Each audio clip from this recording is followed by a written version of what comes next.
Hello बच्चों, class 10th science biology के chapter first life processes के जो सेकंड पार्ट है बच्चों रेस्पिरेशन, उस पार्ट का ये थर्ड सीरीज है बच्चों।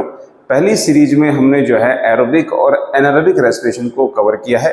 सेकंड सीरीज में बच्चों हमने gases exchange in plants and animals के बारे में हमने पढ़ा था। और उसी सीरीज में आगे बढ़ते हुए बच्चों ये हमारा थर्ड वीडियो है जिसमें हम बात करने जा रहे हैं बच्चों ह्यूमन रेस्पिरेटरी सिस्टम की, कि ह्यूमंस में जो है गैसेस एक्सचेंज कैसे होता है, कैसे O2 और CO2 का एक्सचेंज होता है डिफ्यूजन प्रोसेस से, कैसे O2 जो है बॉडी के डिफरेंट ऑर्गन्स तक या उनके टिश्यूज तक और फाइनली हम कहें तो सेल्स तक पहुंचती है, और कैसे बच्चों वहाँ से CO2 वापस आती है। ठीक है, तो इस सब को हम इसमें पढ़ेंगे, तो वीडियो में एंड तक बने रहिएगा बच्चों। चलिए शुरुआत करते हैं। अच्छा, गैसेस एक्सचेंज करने के लिए बच्चों यानी कि रेस्पिरेशन करने के लिए बच्चों ह्यूमंस में मेनली दो चीजें होती हैं। पहला है बच्चों लंग्स और दूसरा है लंग्स को ले जाने का रास्ता यानी कि एयर का पैसेज। ठीक है, ये दो बातें इंपॉर्टेंट है, लंग्स और एयर पैसेज बच्चों। ठीक है, अच्छा एयर पैसेज क्या होता है बच्चों, बिल्कुल हमारे जो है नॉस्ट्रिल से स्टार्ट हो जाता है, फिर नेसल पैसेज में जाता है, नेसल कैविटी में जाता है, उसके बाद फेरिंग्स आता है, लैरिंग्स आता है बच्चों। ठीक है, और फिर जो है ट्रैकिया बच्चों, ये सब दिखा हुआ है देखो। पहले जो है नेसल कैविटी बच्चों, उसमें नेसल पैसेज नोस्ट्रिल्स लिखा हुआ है, नोस्ट्रिल्स हमारे नाकों के बच्चों दोनों जो होल्स होते हैं वो है। फिर जो है नेसल कैविटी में जाता है बच्चों, नेसल कैविटी के बाद फेरिंग्स में, उसके बाद लैरिंग्स में। कई बार बच्चों को ये कन्फ्यूजन रहती है, अक्सर वो ये चीज़ भूल जाते हैं कि फेरिंग्स पहले आता है या लैरिंग्स पहले आता है। तो बच्चों की सिंपल सी ट्रिक है, फेरिंग्स में पी लेटर पहले आता है, तो पी मतलब होगा पहले यानी कि फेरिंग्स पहले आएगा, और लैरिंग्स बच्चों लैरिंग्स यानी कि लेटर, तो लैरिंग्स बाद में आएगा बच्चों। पी से बना हमारा फेरिंग्स, ठीक है, और एल से बना हमारा लैरिंग्स। ठीक है, तो पी मतलब पहले, फेरिंग्स पहले आएगा ऊपर से अगर शुरुआत करें तो, और लैरिंग्स बच्चों बाद में आएगा। ठीक है, अच्छा वीडियो क्वालिटी आई होप सही आ रहा होगा बच्चों। ठीक है, ओके। अच्छा फिर बच्चों इसके बाद क्या होता है, जो एयर होती है बच्चों अंदर लेते हैं हम, और फिर बच्चों पहुंचती है हमारी जो नाक के बच्चों हमारे जो नोस्ट्रिल्स जो छेद होते हैं उनमें पहुंचती है। तो बच्चों वहां पर बारीक बारीक आपने देखा होगा हेयर लाइक स्ट्रक्चर्स होते हैं, हेयर ही होते हैं, हेयर लाइक स्ट्रक्चर क्या हेयर ही होते हैं बच्चों। और म्यूकस अंदर प्रेजेंट होता है, म्यूकस मतलब कि चिपचिपा एक स्टिकी सब्सटेंस। तो बच्चों म्यूकस और हेयर्स का काम क्या है कि ये डस्ट पार्टिकल को, जो गंदगी हमारी जा रही होती है बच्चों एयर के साथ, उसे ये चीजें जो है अपने पास पकड़ लेती हैं। ठीक है, जो बाल होते हैं नाक के उनमें जो है डस्ट पार्टिकल चिपक जाते हैं, और जो म्यूकस होता है वो भी उनको अपने साथ चिपका लेता है। ठीक है, कभी हम जब नाक साफ करते हैं तो बच्चों हमारे नाक के अंदर से जो सॉलिड सब्सटेंस निकलता है वो आपने देखा होगा ब्लैक रंग का निकलता है, क्योंकि उसके पास डस्ट जमा होती है बच्चों। ठीक है, अच्छा तो ये एयर को फिल्टर करने का काम करती हैं बच्चों। ठीक है, उसके बाद बच्चों कैसे जो है एयर हमारे अंदर जाती है उसका पूरा पैसेज दिखाया गया है बच्चों। देखो पहले नॉस्ट्रिल में, ये बड़ा अच्छे से याद कर लेना है, अक्सर MCQs में पूछा जाता है। ठीक है, 3 MCQs ऐसे होंगे जो रॉन्ग होंगे, जिनमें गलत पैसेज दिखाया होगा, यानी कुछ स्टेप्स ऊपर नीचे किए हुए होंगे, और एक ही ठीक होगा, तो आपको पहचानना है। ये फ्रीक्वेंटली आस्क्ड क्वेश्चन है बच्चों। ठीक है, नॉस्ट्रिल्स, उसके बाद नेसल पैसेज, उसके बाद फेरिंग्स पहले आएगा, लैरिंग्स मतलब लेटर, वो लेट में आएगा। उसके बाद ट्रैकिया बच्चों, जो हमारा मेन पाइप होता है ट्रैकिया, ये वाला ट्रैकिया। उसके बाद ट्रैकिया 2 पार्ट से बढ़ जाता है, जिन्हें हम क्या कहते हैं ब्रोंचीज बढ़ जाएगा। ब्रोंचीज आगे चल करके और पतले और जो है वो ब्रांचेज में, सब ब्रांचेज में टूट जाता है, जिसे ब्रोंचियोल्स कहते हैं। और फाइनली हम पहुंचते हैं किस पार्ट तक, लंग्स तक पहुंच जाते हैं बच्चों। लंग्स या ये कह सकते हैं एल्वोलियाई तक पहुंच जाते हैं बच्चों, क्योंकि ब्रोंचियोल्स के जो एंड पर जो है बहुत सारे बैलून लाइक स्ट्रक्चर्स होते हैं, जिन्हें हम एल्वोलियाई कहते हैं। लेकिन यहाँ पर लंग्स लिखा गया है, NCERT में भी लंग्स लिखा गया है, तो हमें लंग्स ही पढ़ना है बच्चों। ठीक है, अच्छा उसके बाद ठीक है बच्चों, ये जो हमारा ट्रैकिया है बच्चों, ये जो हमारा विंड पाइप है ट्रैकिया, ठीक है, ये इस पर आप बच्चों देख रहे होंगे कुछ क्या है, रिंग्स ही बनी हुई है, दिख रही होंगी आपको रिंग्स। ठीक है, जनरली बच्चों जो रिंग्स रहती हैं ये इनकी नंबरिंग 10 से लेकर के 15 तक रहती हैं। ठीक है, 10 से लेकर 15 रिंग रहती हैं, और ये रिंग जो है ना बच्चों ये C शेप की होती है। C शेप मतलब बच्चों है क्या होगा कि होता है ये ऐसे स्टार्ट होंगी और ऐसे, लेकिन पीछे को बंद नहीं होंगे बच्चों, ऐसे। ठीक है, देखो ये मतलब है C शेप का, ऐसे पीछे को जो है बंद नहीं होती है। ठीक है, आगे से पूरी क्लोज रहेंगी, पीछे से ओपन रहेंगी। इनकी बैक साइड थ्रोट की पिछले वाली साइड में ये ओपन रहती है बच्चों। ओपन रहने का कारण क्या है बच्चों कि इसके जस्ट पीछे, इसके जस्ट सटा हुआ क्या रहता है बच्चों, हमारा फूड पाइप रहता है, जिससे खाना नीचे जाता है बच्चों, हमारा ईसोफेगस जिसे हम कहते हैं। तो खाना जब उससे नीचे जाता है ना बच्चों, तो उसमें कॉन्ट्रैक्शन और रिलैक्सेशन होती है बच्चों, ठीक है। और कई बार जब हम बड़ी बाइट ले लेते हैं, बड़ा जब हम निवाला निकलते हैं, तो बच्चों हमारा फूड पाइप थोड़ा सा एक्सपेंड होता है, तो वो प्रॉपरली एक्सपेंड हो सके, इसलिए बच्चों बीच में जगह छोड़ी जाती है। तो इसलिए जो ये सामने से जो है बंद है, ये जो ट्रैकिया की जो रिंग है, ट्रैकिया नहीं सॉरी बच्चों, कार्टिलेज की जो रिंग है, रिंग्स ऑफ कार्टिलेज कहते हैं इनको, शायद मैंने बताया नहीं बच्चों, these are called rings of cartilage, ठीक है। अच्छा, ये पीछे से खुली हुई होती है, मैंने कहा सी शेप की बनी हुई होती है, पीछे से ओपन होती है, ताकि वहां पर जो है ईसोफेगस एक्सपेंड कर सके, इन केस अगर हमने कोई बड़ा बाइट लिया है तो, ठीक है, वहां पर जो ईसोफेगस हमारा एक्सपेंड कर सके, इसलिए बच्चों वो पीछे से ओपन होती है, ठीक है। अच्छा, तो रिंग्स ऑफ कार्टिलेज की क्यों बनी बच्चों, कार्टिलेज की क्यों बनी होती है रिंग्स, बाकी किसी दूसरी टिश्यूज की भी तो बनी हो सकती थी।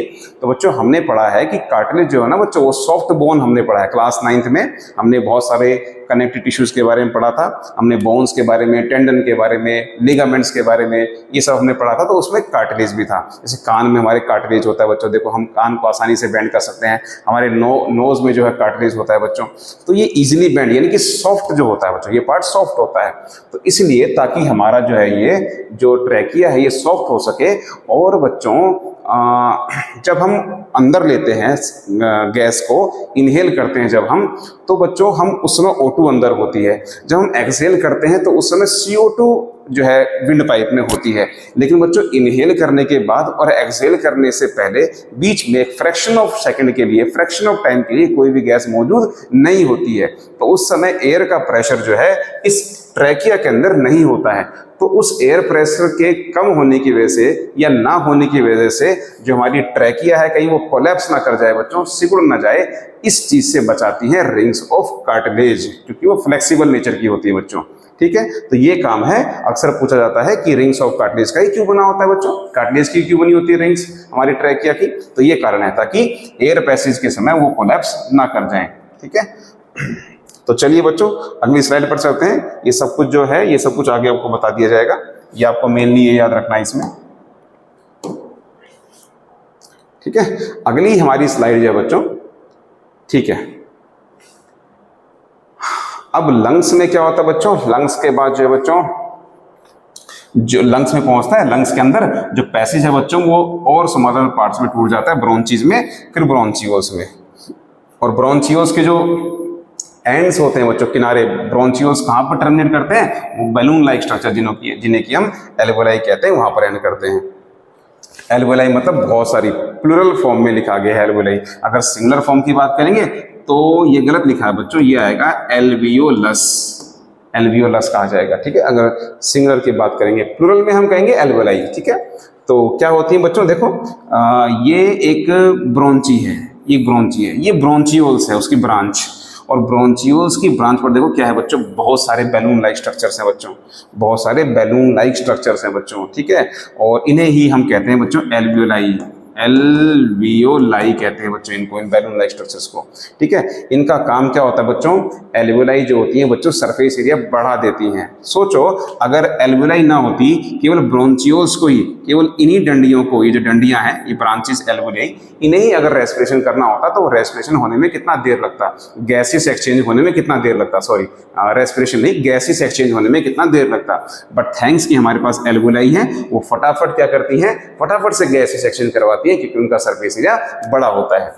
एल्वियोलाई के सरफेस में बच्चों, उनकी जो सरफेस होगा, उनकी जो मेम्ब्रेन होगी बड़ी ही थिन होगी बच्चों, बहुत ही बारीक होगी। क्यों, क्योंकि वहां से डिफ्यूजन प्रोसेस के थ्रू जो है O2 और CO2 का एक्सचेंज होना है, ठीक है। इसलिए एल्वियोलाई के जो सरफेस होंगे बड़ी ही थिन होंगे, और साथ में उनके अंदर होगा क्या, देख रहे हो कितना न्यूमेरियस जो है ब्लड कैपिलरीज उसके अंदर मौजूद हैं, ठीक है। ब्लड की कैपिलरीज का नेटवर्क होता है बच्चों वहां पर, क्योंकि जो O2 और CO2 का एक्सचेंज होना है वो ब्लड और एल्वियोलाई के बीच में ही तो होना है, तो ब्लड का होना तो वहां पर जरूरी है। तो ब्लड कैसे होगा वहां पर, जब ब्लड की कैपिलरीज होंगी। तो देखो एल्वियोलाई के सर पर बहुत सारी नेटवर्क होता है बच्चों ब्लड कैपिलरीज का, ठीक है, जहां से गैसेस एक्सचेंज आसानी से हो जाता है ब्लड और एल्वियोलाई के बीच में, ठीक है। यही सब वहां पे लिखा हुआ था, ओके। उसके बाद क्या है बच्चों, उसके बाद आता है कि जब हम ब्रीद इन करते हैं तो हमारे जो है बॉडी के अंदर क्या क्या चेंजेस आते हैं, क्या क्या बदलाव आते हैं। तो जब हम ब्रीद इन करते हैं ना बच्चों, ठीक है, जब हम ब्रीद इन करते हैं तो देखो बच्चों ये साइड वाला जो है डायग्राम दिखाया गया है, ठीक है, और इसके नीचे डायफ्राम होता है बच्चों, डायफ्राम जिस पर हमारी पूरी चेस्ट कैविटी टिकी होती है, ठीक है। तो जब हम सांस लेते हैं तो आप खुद सोचो, देखो क्या हो रहा है, जब मैंने सांस लिया तो क्या हुआ, रिब्स मेरी ऊपर को उठ गई, मेरी रिब्स ऊपर को उठ गई, जो रिब्स है मेरी, ठीक है बच्चों, जो हड्डियां हैं ये वाली पसलियां जिसको हम हिंदी में कहते हैं, ये ऊपर उठ जाती हैं। रिब्स जो है ना, रिब्स वो लिफ्ट कर जाता है। क्यों लिफ्ट कर जाता है बच्चों, क्योंकि ये पूरा का पूरा टिका हुआ है डायफ्रैगम पर। ये है हमारा डायफ्रैगम, डायाफ्रैगम, ठीक है, ये ऐसे कर्व शेप का होता है। जब हम इनहेल करते हैं ना बच्चों, तो जिसकी साइड वाली साइड है ना, ये ऊपर उठ जाती है ना, और ये फ्लैट हो जाता है बच्चों, ऐसा हो जाता है फ्लैट, ठीक है। जब हम इनहेल करते हैं तब ऐसा हो जाता है, फ्लैट हो जाता है, ठीक है। ये वाला पार्ट नीचे नहीं आता बच्चों, ये साइड वाला पार्ट ऊपर उठता है, इसलिए हमारी रिब्स जो है वो लिफ्ट कर जाती है, ठीक है। डायफ्रैगम जो है बच्चों फ्लैट हो जाता है, रिब्स हमारी लिफ्ट कर जाती है। और क्या बदलाव आता है बच्चों, हमारी जो चेस्ट कैविटी है वो लार्जर हो जाती है। क्यों, क्योंकि इसके अंदर उसका वॉल्यूम बढ़ जाता है। वॉल्यूम क्या बढ़ने का रीजन क्या है, हमारा जो लंग्स है उनके अंदर एयर भर जाती है, ठीक है। तो ये चेंज आते हैं बच्चों, देखो लिखा हुआ है, रिब्स जो है वो लिफ्ट हो जाती हैं, डायफ्रैगम जो है फ्लैट हो जाता है, चेस्ट कैविटी बच्चों लार्ज हो जाती है, क्योंकि एयर जो है लंग्स के अंदर या एल्वेलाई के अंदर एंटर कर जाती है, ठीक है। ये चेंजेस आते हैं बच्चों। अच्छा, फिर बच्चों क्या करता है, ब्लड वहां से जो है उसको उठा लेता है, ब्लड जो है एल्वेलाई से O2 को उठा लेता है और बॉडी के डिफरेंट डिफरेंट पार्ट्स तक लेकर के जाता है, और डिफरेंट डिफरेंट पार्ट्स मतलब डिफरेंट डिफरेंट ऑर्गन्स तक, टिश्यूज तक और उनके सेल्स तक। उन सेल्स के माइटोकॉन्ड्रिया में रेस्पिरेशन होता है, जिसे कि हमने पिछली वीडियो में कवर किया है रेस्पिरेशन वाले पार्ट में। As a result of respiration energy बनती है जिसे हम इस्तेमाल करते हैं, और साथ में बनता है CO2। CO2 वहां से सेल्स से वापस आता है किसके पास, एल्वेलाई के पास। कौन लेकर के आता है, ब्लड ही लेकर के आता है, ठीक है। तो ब्लड कैसे O2 को लेकर के गया सेल्स तक और कैसे CO2 को वहां से लेकर के आया, इसके बारे में पढ़ते हैं बच्चों, ठीक है। इसके बारे में हम आगे पढ़ेंगे बच्चों, ठीक है। अच्छा, ये हमने सब जो मैंने बताया वो सब यहाँ पे लिखा हुआ है। मेन पॉइंट क्या था इसमें कि जब हम ब्रीद इन करते हैं तो क्या क्या चेंजेस आते हैं, ये मेन पॉइंट था, ठीक है। अच्छा, तो देखिए बच्चों, जब हम इनहेल करते हैं तो जब ब्लड जो है O2 को उठाता है तो ब्लड के अंदर बच्चों, ब्लड के अंदर मौजूद होते हैं सेल्स। उन्हीं सेल्स में से एक टाइप की सेल्स है रेड ब्लड सेल्स, यानी कि RBCs। RBCs का बच्चों, RBCs के अंदर पाया जाता है रेड कलर का एक पिगमेंट, जिसकी वजह से जो सेल्स होती हैं वो उनका कलर रेड होता है, और उन्हीं की वजह से ब्लड का कलर रेड होता है बच्चों। अदरवाइज जो है ब्लड का कलर रेड नहीं है। ब्लड के अंदर क्या है, प्लाज्मा, उसका मेन कंटेंट प्लाज्मा है, जो कि हल्का सा येलो रंग का होता है बच्चों, ठीक है। ब्लड का रंग लाल हमें क्यों दिख रहा है, क्योंकि उसके अंदर रेड ब्लड सेल्स मौजूद है, और RBCs में क्या मौजूद है, हीमोग्लोबिन नाम का एक रेड कलर का पिगमेंट मौजूद है, उसकी वजह से हमारा ब्लड रेड कलर का है। तो पिगमेंट का क्या काम है बच्चों, वो रेड पिगमेंट यानी कि हीमोग्लोबिन वो क्या करता है, वो हमारे लंग्स से, लंग्स की एल्वेलाई से बच्चों जो O2 आई है, उस O2 के साथ O2 को खुद के अंदर बाइंड कर लेता है, और उसे बाइंड करके बच्चों बॉडी के डिफरेंट डिफरेंट सेल्स तक उसको ले करके जाता है। अगर हीमोग्लोबिन नहीं होगा ना बच्चों, तो ब्लड को पहुंचने में, मतलब हमारे पैर तक पहुंचने में बच्चों उसको करीबन करीबन 3 साल का समय लग जाएगा, ऐसा हमारी NCERT में लिखा गया है, ठीक है। तो सोचो देखो हीमोग्लोबिन कितना इंपॉर्टेंट है, O2 को अपने साथ बाइंड कर ले रहा है और उसको कहाँ लेकर के जा रहा है, बॉडी के डिफरेंट डिफरेंट पार्ट्स तक लेकर के जा रहा है, ठीक है। देखो लिखा हुआ है, in humans the respiratory pigment is haemoglobin on RBCs, ठीक है। अच्छा, it has high affinity for O2, इसकी एफिनिटी जो है O2 के लिए हाइयर है, मतलब O2 को अपने साथ बाइंड कर लेता है बच्चों। तो इस तरह से हमारा O2 जो है पहुंचता है बॉडी के डिफरेंट डिफरेंट सेल्स तक। अब वहां पर रेस्पिरेशन के रिजल्ट में CO2 निकलता है, तो CO2 वापस कैसे आता है बच्चों, CO2 जो है उसकी एफिनिटी क्या है, उसके पास एबिलिटी है कि वो वाटर में डिजोल्व हो सकता है। तो हमारा ब्लड का जो है मेन कंटेंट वाटर भी है बच्चों, तो वाटर के साथ घुल करके, या प्लाज्मा कह सकते हैं बच्चों, प्लाज्मा में ही वाटर होता है, तो बच्चों उसके साथ घुल करके, प्लाज्मा के साथ डिजोल्व होकर के जो है वो वापस आता है। देखो लिखा हुआ है, CO2 is more soluble in water as compare to O2। O2 कैसे गई थी, हीमोग्लोबिन से, CO2 कैसे आ रही है, घुल करके। Hence the mostly it is mostly transported in the dissolve form in our blood, ठीक है, मोस्टली इस फॉर्म में ट्रांसपोर्ट की जाती है। ओके बच्चों। अच्छा, और एक बात और बच्चों, जब हम इनहेल कर रहे हैं तो O2 अंदर हमारे जा रही है, तब तो O2 की कमी नहीं है बच्चों, ऑक्सीजन की कमी नहीं है बच्चों, रेस्पिरेशन प्रोसेस चलता रहेगा। लेकिन जब हम एक्सहेल करते हैं उस समय तो हम O2 नहीं ले रहे होते हैं, उस समय तो CO2 छोड़ रहे होते हैं। तो उस समय O2 की कमी कैसे पूरी होती है हमारी बॉडी में? क्या उस समय रेस्पिरेशन नहीं होता है? नहीं बच्चों, रेस्पिरेशन तो कंटिन्यूसली चलने वाला प्रोसेस है, ठीक है। तो उस समय जो है O2 की कमी, ऑक्सीजन की कमी कैसे पूरी होती है? तो बच्चों उस समय जो है जब हम इनहेल करते हैं ना, तो हमारे लंग्स ना बच्चों कुछ O2 को पहले ही रिजर्व करके रखते हैं। जैसे बच्चों गाड़ियों में होता है, बाइक्स में होता है कि 1 लीटर पेट्रोल रिजर्व रहता है। जैसे ही गाड़ी को पता लगता है कि पेट्रोल खत्म होने वाला है, तो फिर हम जो है गाड़ी को रिजर्व में डाल लेते हैं और फिर उस रिजर्व ऑयल को इस्तेमाल करते हैं, और तब तक जो हम किसी पेट्रोल पंप पे पहुंच चुके होते हैं और वहां से पेट्रोल रिफिल करवा लेते हैं। तो बच्चों उसी तरह से जब हम सांस लेते हैं ना, तो जो हमारे लंग्स हैं वो पहले से ही कुछ वॉल्यूम ऑक्सीजन का स्टोर करके रखते हैं। वो तब काम आता है जब हम एक्सहेल कर रहे होंगे, ठीक है। तो उतने टाइम तक जो है वो सफिशिएंट होगा कि कितने टाइम तक, जब तक हम एक्सहेल करते हैं और नई O2 अंदर लेते हैं, तब तक जो है वो जो रिजर्व O2 वो काम कर जाएगी। उस रिजर्व O2 को हमारी बुक में बोला गया रेजिडुअल वॉल्यूम। देखो लिखा है during breathing cycle the lungs always contains a residual volume of the air so that there is sufficient time to absorb new oxygen and reduce old CO2। ठीक है बच्चों, ये है। तो चलिए बच्चों देखो क्या लिखा है, देखो ये आरबीसी है बच्चों। ये आरबीसी के अंदर क्या मौजूद है? हीमोग्लोबिन के मॉलिक्यूल्स मौजूद है बच्चों, ठीक है। और ये जो ब्लू कलर के जो ये गोले हैं, ये क्या है? O2 के मॉलिक्यूल्स हैं, ठीक है। तो देखो कैसे जो है O2 के मॉलिक्यूल जो है जाकर के चिपक जा रहे हैं हीमोग्लोबिन पर। ये देखो हीमोग्लोबिन पर चिपक गए हैं, तो हीमोग्लोबिन अपने साथ कैरी करके चलता है। Oxygen bonds to haemoglobin. और बच्चों एक हीमोग्लोबिन का मॉलिक्यूल 4 ऑक्सीजन के मॉलिक्यूल्स को अपने साथ बाइंड करने की एबिलिटी रखता है, ठीक है। ये बात ध्यान रखना। और देखो जब ये सेल्स के पास पहुंच गई तो कैसे इसने अपना O2 जो है, हीमोग्लोबिन ने अपना O2 दे दिया किसको? सेल्स को, टिश्यूज को, ठीक है। तो चलते हैं बच्चों आगे। बच्चों पूरा ये जो टॉपिक है ना, ध्यान रखना, पूरी जो मेरी लैंग्वेज होती है स्लाइड्स की, ये पूरी स्ट्रिक्टली एनसीईआरटी पर बेस्ड होती है बच्चों। तो सभी बच्चों को एनसीईआरटी खोल करके बैठना पड़ता है, हाइलाइटर लेकर के बैठना पड़ता है, पेंसिल लेकर के बैठना पड़ता है, ठीक है। पूरे के पूरे कॉन्सेप्ट आपके एनसीईआरटी में लिखे गए हैं। कोई हेल्प बुक, कोई एक्स्ट्रा बुक पढ़ने की आपको जरूरत नहीं है। अगर आपको हेल्प बुक पढ़नी है, एक्स्ट्रा बुक पढ़नी है, तो क्वेश्चन बैंक खरीदिए, अलग अलग क्वेश्चन को बच्चों लगाइए वहां पर, ठीक है। ओके, उसके बाद क्या लिखा है? अच्छा, उसके बाद लिखा है बच्चों एल्वेओलाई का क्या काम है? सरफेस एरिया को बढ़ाना ताकि फास्टर गैसेस एक्सचेंज हो सके, ठीक है। तो बच्चों एल्वेओलियर सरफेस देखो लिखा गया है कि वो इतना फैला हुआ है ना हमारी बॉडी में बच्चों, मतलब इतना ज्यादा एरिया है उसका कि अगर उसको बाहर निकाला जाएगा ना, तो बच्चों 80 मीटर स्क्वायर का एरिया कवर हो जाएगा। 80 मीटर स्क्वायर, हम सोच भी नहीं सकते बच्चों कि 80 मीटर स्क्वायर कितना बड़ा होता है। और उतने बड़े सरफेस की एल्वेओलाई का सरफेस, हमारी इतनी छोटी सी बॉडी मौजूद है, इतनी छोटी सी बॉडी, जिस बॉडी का पूरा सरफेस एरिया केवल 1.9 मीटर स्क्वायर का है। जी हाँ बच्चों, हमारी पूरी बॉडी का सरफेस एरिया अगर नापें तो कितना निकलता है? 1.9 मीटर स्क्वायर। एक एवरेज तौर पर, एक एवरेज अडल्ट हेल्दी पर्सन का, जिसकी नॉर्मल हाइट होगी, नॉर्मल वेट होगा, नॉर्मल साइज का, उसका सरफेस एरिया होता है 1.9 मीटर स्क्वायर। और उसके अंदर जो है 80 मीटर स्क्वायर तक का जो है एल्वेओलाई सरफेस है।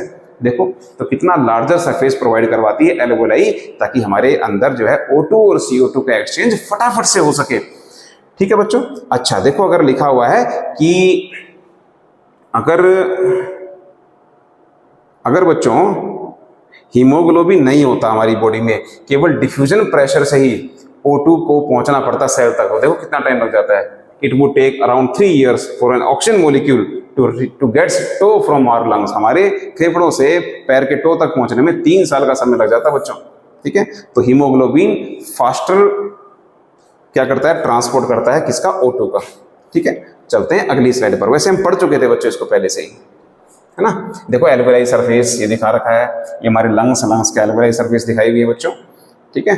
अच्छा बच्चों, हमारा खत्म हुआ topic respiratory system in human beings, हमारा खत्म हुआ। आई होप समझ में आया होगा आपको। ये जो है बच्चों, ये आपका वो कंटेंट है जो आपके सिलेबस में मतलब आपको पूछा नहीं जाएगा। खैर एनसीईआरटी में लिखा हुआ है, इसमें आपको जो है बच्चों जो हम ये स्मोकिंग करते हैं, गुटखा वगैरह लोग खाते हैं, तो उसके जो है हार्मफुल इफेक्ट्स के बारे में बताया गया है, ठीक है। इससे हमारा टंग का, लंग्स जो है, लीवर, हार्ट, ये सब खराब हो जाते हैं बच्चों। हमें जो है हार्ट अटैक आने के, स्ट्रोक्स आने के चांसेस, पल्मोनरी जो है जो वेसल्स रहती हैं उनके ब्लॉक होने के चांसेस बढ़ जाते हैं, कैंसर होने के चांसेस बढ़ जाते हैं बच्चों। ओरल कैंसर हो जाता है, जो लोग तंबाकू गुटखा खाते हैं, ओरल कैंसर मतलब उनका पूरा जबड़ा खराब हो जाता है, पूरा ये सब पार्ट जो है उनका गल जाता है, अंदर के जो है पार्ट साफ साफ दिखने लग जाते हैं बच्चों। ठीक है, स्मोकिंग जो है बच्चों हमारे जो है रेस्पिरेटरी ट्रैक के सीलिया को बच्चों डिस्ट्रॉय कर देता है। ठीक है, और जर्म्स जो हैं, डस्ट जो है, फिर ये सीधे सीधे हमारी बॉडी में चली जाएंगी।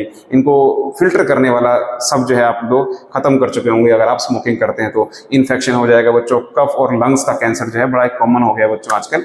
ठीक है, तो आई होप जो है बच्चों आपको वीडियो समझ में आया होगा ह्यूमन रेस्पिरेटरी सिस्टम के बारे में कि कैसे O2 और CO2 का एक्सचेंज होता है। ठीक है बच्चों, इसके बाद हम स्टार्ट करने जाएंगे बच्चों, इसके बाद हमारा ये भी पूरा हो गया, इसके बाद हम स्टार्ट करेंगे बच्चों नेक्स्ट ट्रांसपोर्टेशन। ठीक है, ट्रांसपोर्टेशन कैसे होता है, इसमें हम जो है बच्चों हार्ट के बारे में मेनली पढ़ेंगे। ये हार्ट जो है बच्चों ऐसा ऑर्गन है जो कि ब्लड को पंप करता है और ब्लड के थ्रू ही सारी चीज़ें हमारी बॉडी में ट्रांसपोर्ट होती हैं। ठीक है बच्चों, तो आई होप आपको वीडियो पसंद आया होगा। ठीक है बच्चों, थैंक यू सो मच। नमस्कार, जय हिंद, जय भारत, जय उत्तराखंड।